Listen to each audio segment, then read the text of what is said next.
சாலை பாதுகாப்பு மாதத்தை முன்னிட்டு தலைக்கவசம் அணிந்து இருசக்கர மற்றும் 4 சக்கர வாகன விழிப்புணர்வு பேரணி நடைபெற்றது.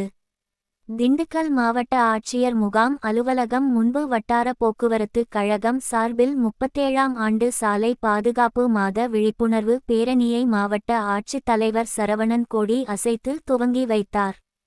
காவல்துறை, வட்டார போக்குவரத்து துறை, இருசக்கர வாகன விற்பனை பிரதிநிதிகள் உள்ளிட்ட 100க்கும் மேற்பட்டோர் தலைக்கவசம் அணிந்து இருசக்கர வாகனங்களிலும், ஓட்டுநர் பயிற்சி பள்ளி 4 சக்கர வாகனங்களிலும் சீட் பெல்ட் அணிந்தும் பேரணி நடைபெற்றது.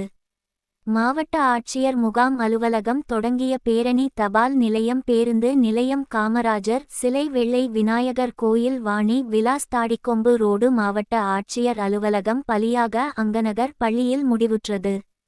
வாகனங்களில் செல்லும்போது செல்போன் பேசக்கூடாது, மது அருந்திவிட்டு வாகனம் ஓட்டக்கூடாது, இருசக்கரம் ஓட்டும் பொழுது தலைக்கவசம் அணிய வேண்டும், 4 சக்கர வாகனங்கள் ஓட்டும் பொழுது சீட் பெல்ட் அணிய வேண்டும், சாலை விதிகளை மதிக்க வேண்டும் உள்ளிட்ட சாலை பாதுகாப்பு விதிகளை பொதுமக்களுக்கு விழிப்புணர்வு ஏற்படுத்தும் வகையில் பேரணியானது நடைபெற்றது.